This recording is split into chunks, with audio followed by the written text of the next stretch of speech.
És a mitjanit a Barcelona. Puc veure com passa el vent. Sento el gemec de les ones. Potser el primer seria començar tornant a definir. No sé si ho heu redefinit, això de renda bàsica, amb els temps que corren, o serveix la definició de sempre?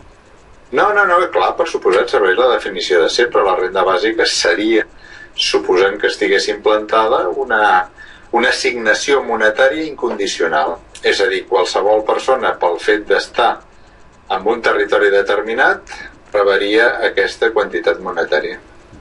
Aquesta és la definició de renda bàsica. Una altra cosa són tots els matisos que vulguis, però aquesta és la definició de renda bàsica. Sembla que anem a contracorrent, no? Ara més que mai. Perquè... Totalment. Però amb la renda bàsica està passant una cosa molt interessant, crec jo.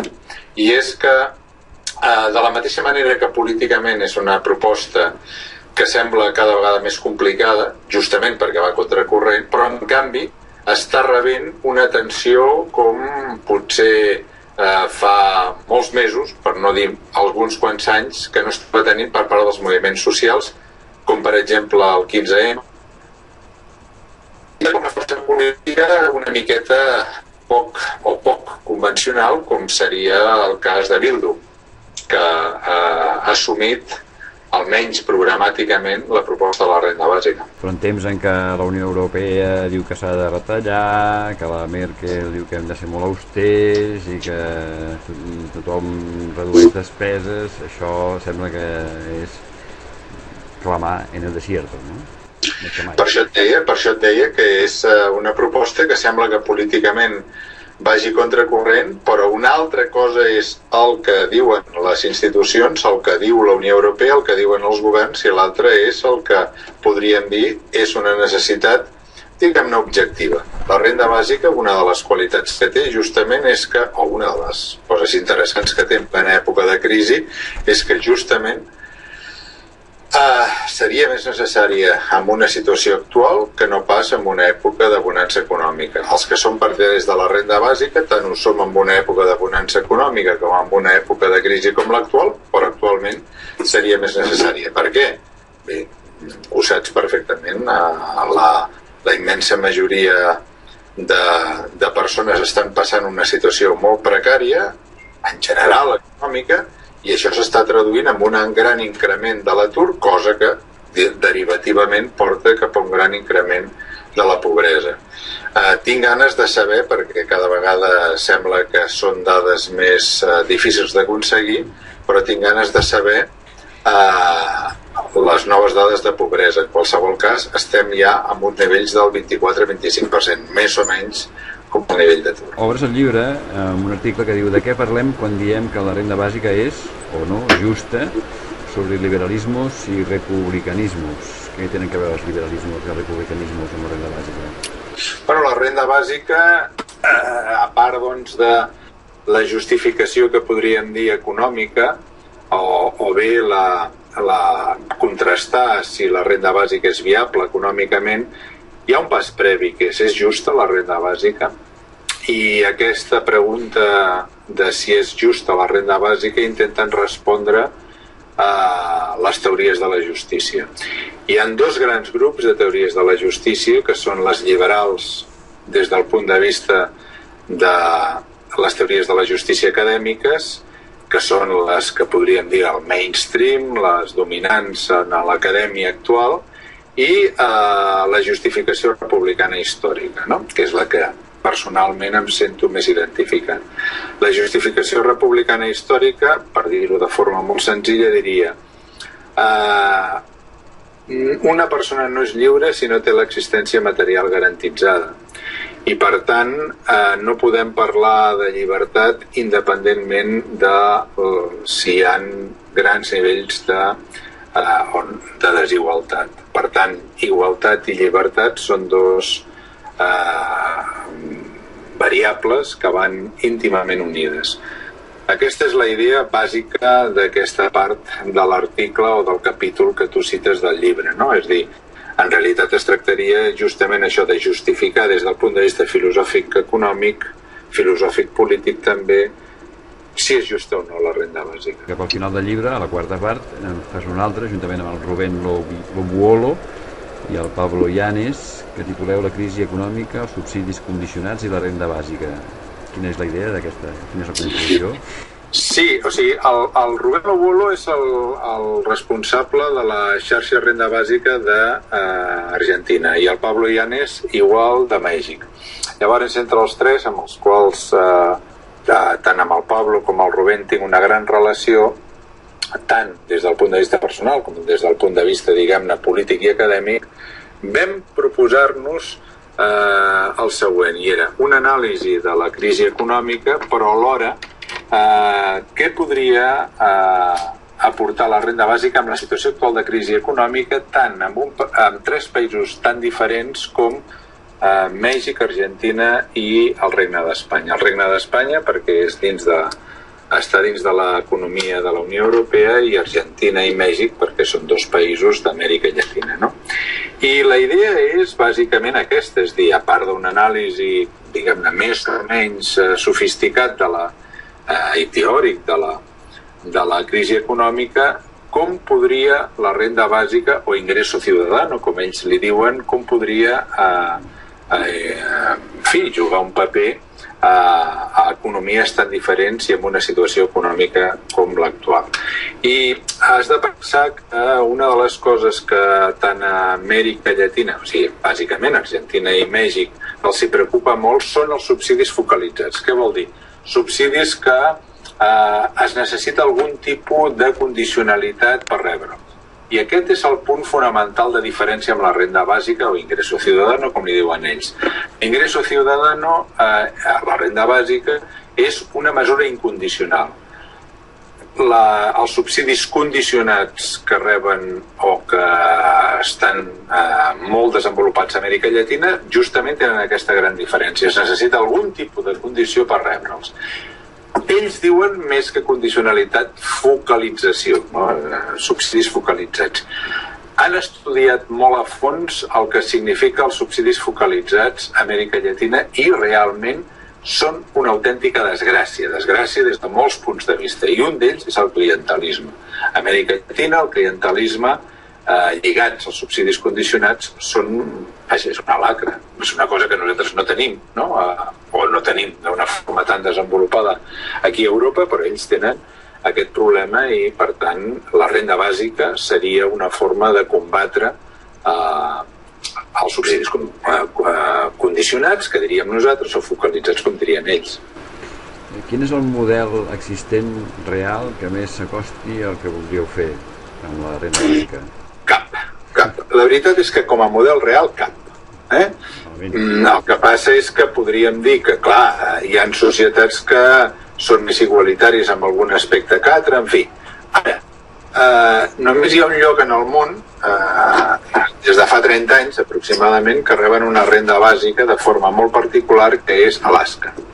Alaska, fa 30 anys aproximadament, es va produir una situació una sèrie de casualitats, diguem-ho així, espectaculars, que van permetre instaurar una renda bàsica no finançada des d'un punt de vista d'una reforma fiscal i a partir de la despesa pública, com la major part dels defensors de la renda bàsica defensem, sinó a partir d'una fundació que té en compte les fluctuacions internacionals del petroli. Per tant, la renda bàsica a Alaska la rep tothom, però resulta que depèn de l'any, segons les fluctuacions internacionals del petroli, doncs pot ser menor o major. De totes maneres, el que és interessantíssim és que fa 30 anys, estem parlant dels Estats Units, van tenir força dubtes de si implantar-la o no implantar-la. Actualment, ja des de fa uns quants anys, ningú, absolutament ningú a Alaska s'atreveix a dir que la renda bàsica s'hauria de retirar. Per què? Perquè ha produït uns resultats molt bons. Ni fenòmens socials com la Sarah Palin, per exemple, s'atreveix a dir actualment que la renda bàsica a Alaska s'hauria de suprimir. Insisteixo, per què? Un dels efectes impressionants que ha produït aquesta renda bàsica, fins i tot finançada d'aquesta forma tan particular, diguem-ho així, que té Alaska, és que s'ha produït una redistribució de la riquesa molt diferent a la que s'ha produït als altres 49 estats d'Estats Units. I tu saps que als Estats Units s'ha produït d'una forma impressionant una gran redistribució de la riquesa del 99% aproximadament de la població al 1%.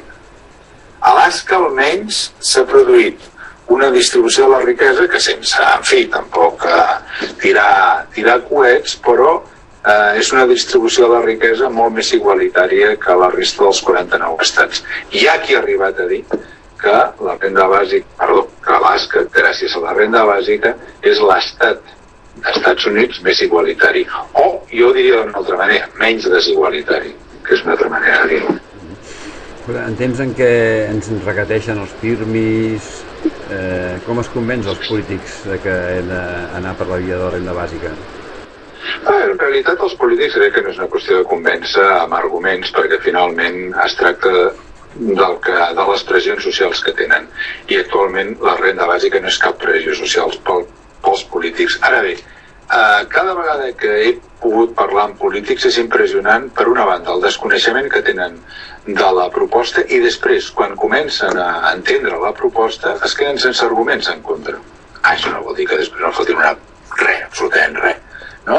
A favor de la renda bàsica, però és impressionant, no tenen arguments en contra. I això per mi, com a mínim, és xocant, no? Perquè dius, bueno, si tens algun argument en contra, explica'l, no? I tal, però no, o sigui, es queden així i diuen, ostres, és interessant això de la renda bàsica. Aquí s'ha acabat tot. De totes maneres, una cosa interessant és bé, diguem-ho amb molt poques paraules, una de les coses que jo crec que confon el debat amb la renda bàsica és justament que hi ha gent que utilitza arguments contra els subsidis condicionats, que són els que coneixem, tipus subsidi de l'atur, tipus, per exemple, el subsidi per pobres o les rendes mínimes d'inserció contra la renda bàsica.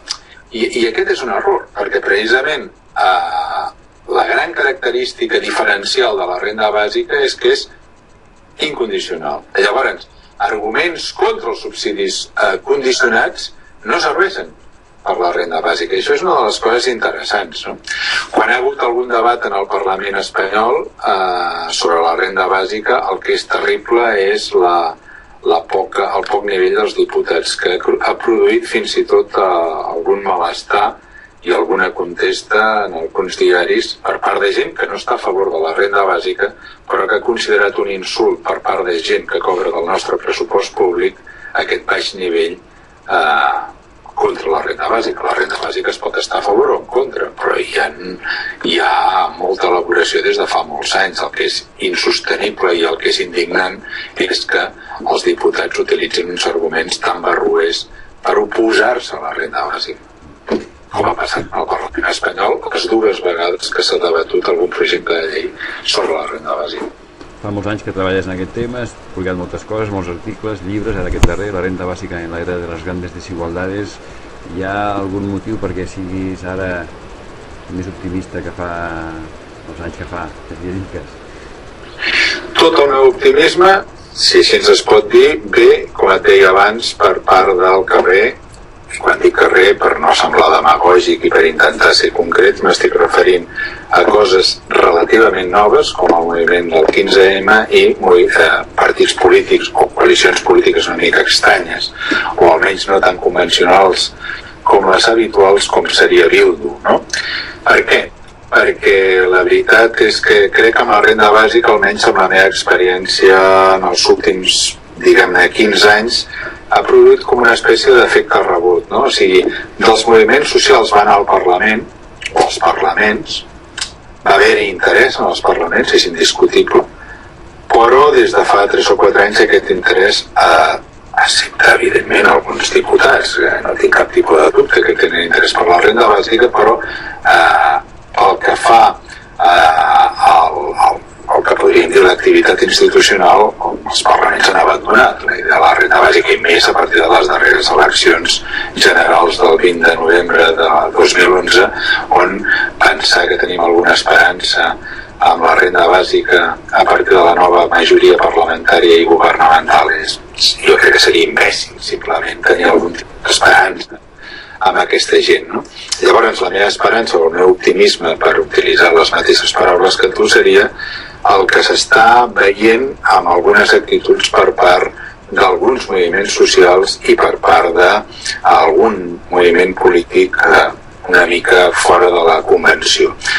I és veritat que jo el que et puc dir, i també em diuen els meus companys o alguns companys de la xarxa Renda Bàsica, és que s'està notant, podríem dir des de fa, en fi, per situar-ho, 3, 4, 5 mesos, un interès per part de gent a favor de la renda bàsica que, bé, hem notat això que et dic, un increment d'interès per part de gent que està en moviments socials, per part de gent que està a instituts, està a facultats, està, en fi, associacions de veïns. Una cosa que ens estranya gratament, des de dia a dic, fa uns 4 o 5 mesos, s'està notant indiscutiblement una demanda de més xerrades, de més seminaris, en fi, simplement saber què és això de la renda bàsica, que els expliquem, que discutim amb ells, i és una cosa que ens anima, francament. Aquest és el meu optimisme. Si tu em preguntessis, creus que la renda bàsica s'implantarà a partir d'un any? No, et diria immediatament que no, però si em dius que la renda bàsica pot ser d'aquí a poc un dels eixos, diguem-ne, mobilitzadors socialment, jo diria que, bé, no és que tampoc t'ho pugui assegurar, però tinc una certa esperança. Per què? Perquè cada vegada crec que està havent-hi també una certa consciència de que el primer dret a partir dels quals tots els altres s'han de quedar subordinats és el dret a l'existència. Si no tens el dret a l'existència socialment garantida, tots els altres drets són més o menys interessants per Fullarac, en definitiva. És a mitjanit a Barcelona. Puc veure com passa el vent. Sento el gemec de la zona.